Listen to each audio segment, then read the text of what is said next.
Halo, Assalamualaikum warahmatullahi wabarakatuh. Selamat pagi teman-teman, apa kabar di hari ini? Mudah-mudahan semuanya dalam kondisi sehat walafiat tanpa kekurangan suatu apapun ya.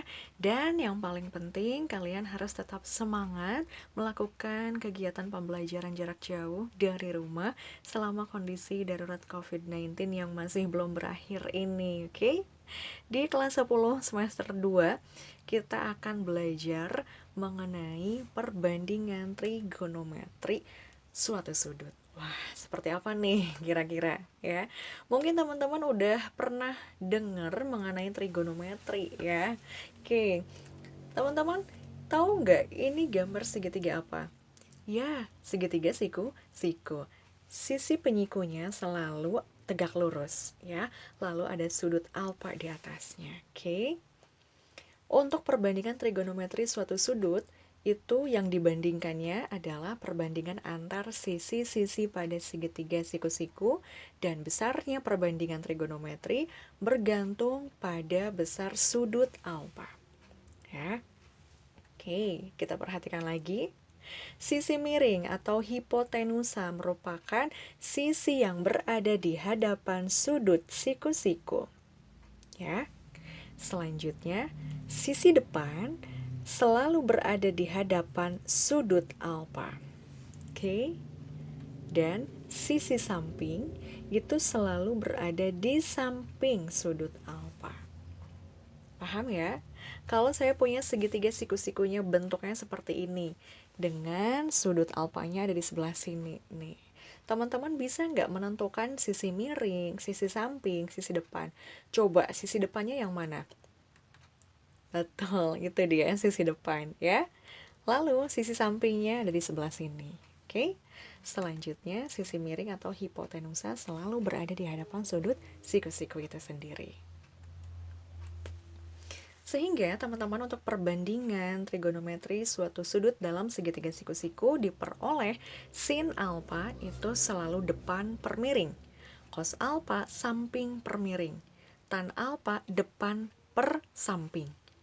Kenapa saya kasih tanda merah untuk memudahkan teman-teman mengingat rumus perbandingan trigonometri pada segitiga siku-siku.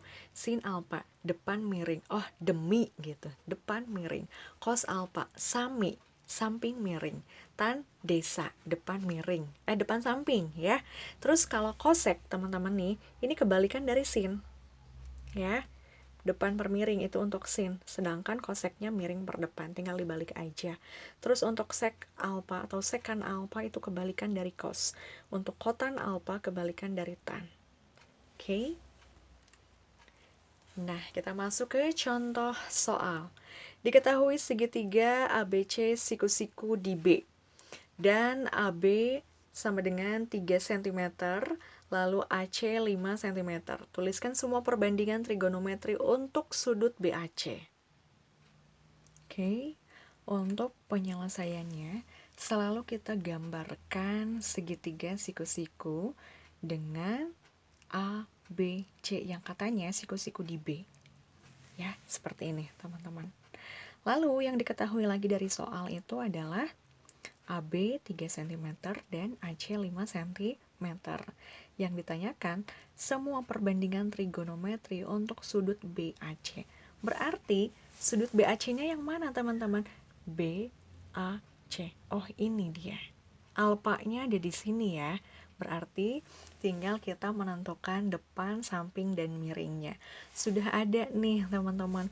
Ada miring dan ada ya, samping. Kenapa samping? Karena dia ada di sebelah sudut A. Gitu ya. Yang perlu kita cari terlebih dahulu adalah berapa sih panjang sisi BC? Oke, ada yang masih ingat teman-teman? Untuk mencari panjang sisi salah satu sisi penyikunya yang diketahui sisi miring dan salah satu sisi penyikunya.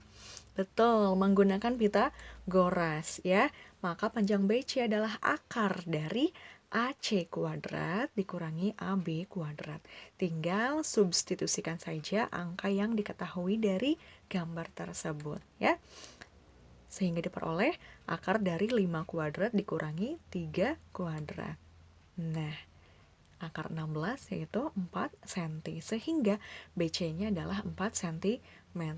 Kalau udah komplit nih, seperti ini, bilangannya sudah diketahui, angka-angkanya sudah diketahui, baru kita tuliskan perbandingan trigonometrinya. Nah, untuk sin A, yaitu depan per miring, 4/5. Kalau kosek A berarti kebalikan dari sin ya, 5/4. Mudah kan teman-teman? Selanjutnya untuk cos A. Cos itu rumusnya samping per miring. Sampingnya adalah 3, miringnya adalah 5 ya. Sedangkan sekan A itu kebalikannya, berarti 5/3. Satu lagi ya teman-teman, untuk tan A. Tan itu rumusnya desa, depan per samping. Depannya, depan sudut A yaitu 4, dan sampingnya 3, jadi 4/3. Untuk kot A dibalik ya, 3/4. Seperti itu ya teman-teman. Kalau dirasa masih bingung, teman-teman bisa mundur lagi. Oke, simak dengan baik apa yang saya ucapkan, apa yang saya tunjukkan tadi mengenai rumus perbandingan trigonometri pada sudut segitiga siku-siku. Oke. Nah, ternyata teman-teman, perbandingan trigonometri juga berlaku ataupun ada pada sudut-sudut istimewa gitu. Ada 0 derajat, 30 derajat, 45 derajat, 60 derajat, dan 90 derajat. Syukur-syukur kalian hafal semuanya gitu ya. Kalau sin 0 derajat, 0. Sin 30 derajat 1/2, sin 45 derajat 1/2 akar 2, sin 60 derajat 1/2 akar 3, sin 91. Kalau ditanyakan tan 60, ini baris tan, dan ini sudut 60-nya, berarti akar 3 ya. Lalu untuk keterangan seperti ini, kosekan 0 derajat itu TD, artinya tidak terdefinisi. Oke. Selanjutnya, saya akan mencoba menyampaikan mengenai perbandingan trigonometri di berbagai kuadran. Saya punya koordinat kartesius, dan dari sumbu X dan sumbu Y pada koordinat kartesius itu terbentuk 4 buah kuadran. Ada kuadran 1 di mana sudutnya yaitu berada di antara 0 sampai dengan 90 derajat. Ya, dan semua perbandingan trigonometrinya bernilai positif, baik itu sin, cos, terus tan, kosek, sekan, kotangan, itu semuanya bernilai positif. Lalu ada di kuadran 2 nih, sudutnya itu berada di antara 90 sampai dengan 180. Contohnya apa coba? 105. Masuk gak kuadran 2? Masuk, karena berada di antara 90 derajat sampai dengan 180. Kalau 145 di kuadran 2 enggak? Iya, kuadran 2, karena sudutnya berada di antara 90 dan 180 derajat. Kalau sudutnya 15 derajat, kuadran berapa? Kuadran 2 kah? Bukan, kuadran 1 ya. Oke, untuk di kuadran 2 hanya sin dan kosek bernilai positif ya. Selanjutnya untuk di kuadran ketiga, jadi itu berada di antara sudutnya 180 derajat sampai dengan 270 derajat ya. Dan hanya tan juga kot yang bernilai positif. Satu lagi di kuadran keempat, itu sudutnya berada di antara 270 derajat sampai dengan 360 derajat. Dan perbandingan trigonometrinya hanya cos dan sek yang bernilai positif. Jadi teman-teman tuh harus hafal nih. Misalkan sudut 330 derajat, dia di kuadran berapa? Betul, kuadran 4, karena berada di antara 270 sampai dengan 360 derajat. Oke, paham ya? Bisa kita lanjutin ya? Oke. Nah, untuk sudut-sudut senilai atau sudut komplement di kuadran 1, berlaku aturan sebagai berikut. Sin 90 derajat dikurangi alfa itu sudut senilainya sama dengan cos alfa. Cos 90 derajat dikurangi alfa sama dengan sin alfa. Tan 90 derajat kurangi alfa sama dengan kotan alfa. Begitupun dengan kosek, sek, dan kotan. Oke, kita lihat contohnya nih. Nyatakan dalam sudut yang senilai dari sin 55 derajat dan sekan 75 derajat. Sudut senilainya berapa ya kira-kira? Oke, untuk penyelesaiannya, sin 55 derajat. Ya, kita pakai dulu nih. Jadi, sin 55 itu berada di kuadran 1. Maka, sudut senilainya kita pakai yang aturan ini. Sin 90 dikurangi berapa yang hasilnya 55? Betul. Ya, sin 90 dikurangi 25 derajat. Sin itu komplemennya dengan cos, ya, sesuai di aturan tadi, maka cos 25 derajat. Paham ya? Satu lagi untuk penyelesaian soal sek 75 derajat. 75 itu ada di kuadran ke-1, maka kita pakai rumus untuk yang sek 75. Sek mana? Nah, sekan. Berarti 90 dikurangi berapa yang hasilnya 75? Ya, sek 90 derajat dikurangi 15 derajat. Sedangkan sek itu adalah komplement atau senilainya dengan kosek. Maka kosek 15 derajat. Udah mulai bingung kayaknya. Tenang teman-teman, pokoknya kalau misalkan ada contoh soal, tentukan sudut senilai atau sudut komplement dari sin 150 derajat misalkan, sin 15 derajat gitu. Jadi teman-teman lihat dulu sudut itu ada di kuadran berapa sih gitu. Lalu tentukan sudut yang senilainya berdasarkan aturan yang sudah ditetapkan pada perbandingan trigonometri itu. Oke, kita lanjut. Ini baru kuadran 1 ya. Untuk sudut-sudut senilai di kuadran 2 berlaku aturan seperti yang teman-teman bisa lihat, bisa teman-teman sambil catat juga di buku catatan, sin 180 derajat dikurangi alfa sama dengan sin alfa. Masih ingat gak di kuadran 2 tadi? Trigonometri apa tuh? Perbandingan trigonometri apa yang berlaku positif? Betul, hanya sin dan kosek yang bernilai positif. Selain sin dan kosek, yang lainnya bernilai negatif. Ya, kita lanjut ke contoh soal. Nyatakan dalam sudut yang senilai dari cos 137 derajat dan sin 165 derajat. Seperti tadi di awal mengenai konsepnya, selalu lihat sudutnya ada di kuadran berapa. 137, oh iya dia ada di kuadran kedua, berarti dia berlaku pakai 180 dikurangi alfa gitu ya. Penyelesaiannya yang pertama, cos 137 derajat sama dengan cos 180 dikurangi berapa ya, supaya hasilnya ini dikurangi 43 ya. Kalau cos dia senilainya dengan min cos ya, jadi min cos 43 derajat. Masih kurang paham? Satu soal lagi deh. Sin 165 derajat. Lihat, 165 itu ada di kuadran berapa? Betul, kuadran kedua. Maka kita pakai rumus yang aturan kedua.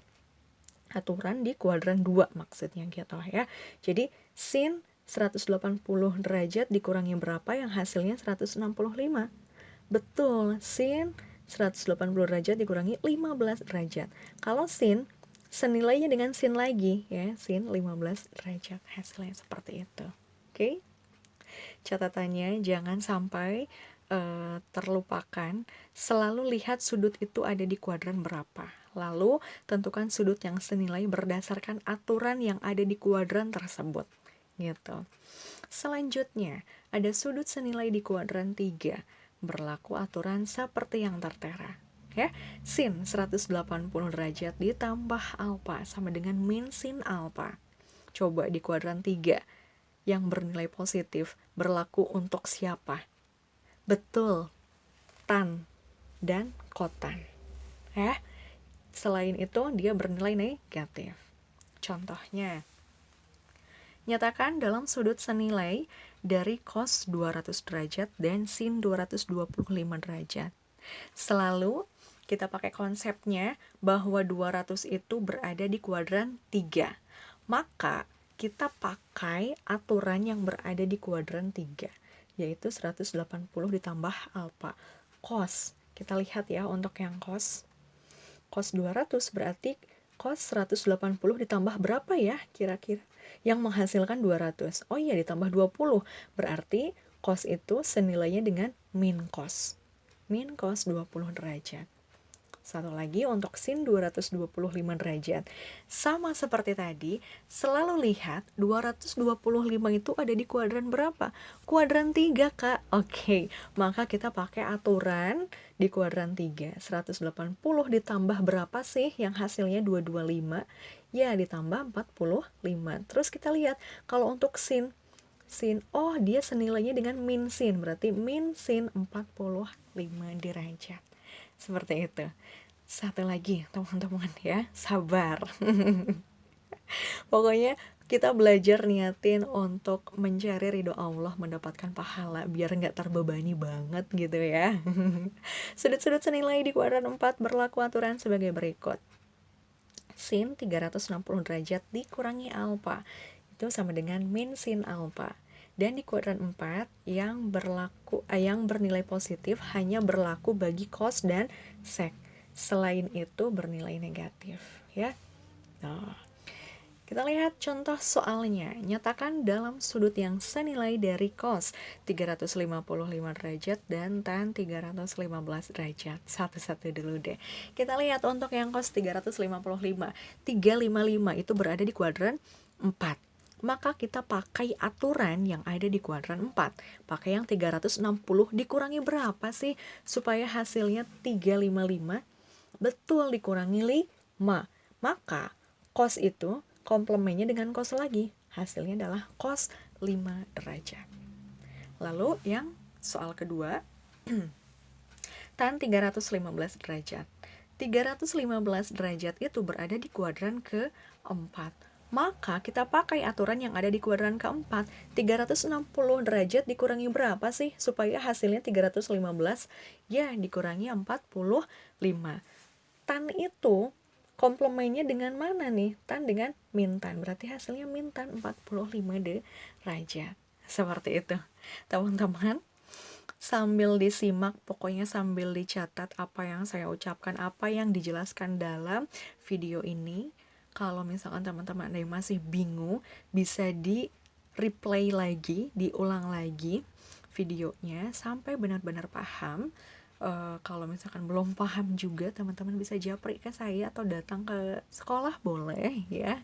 Oke, mudah-mudahan untuk penyampaian materi mengenai perbandingan trigonometri kali ini bisa dipahami. Pokoknya jangan beranggapan kalau matematika itu sulit ya, niatin untuk ibadah aja. Oke, terima kasih atas perhatian dari teman-teman. Mudah-mudahan selalu sehat dan selalu semangat, yang pasti itu yang paling penting ya. Wassalamualaikum warahmatullahi wabarakatuh.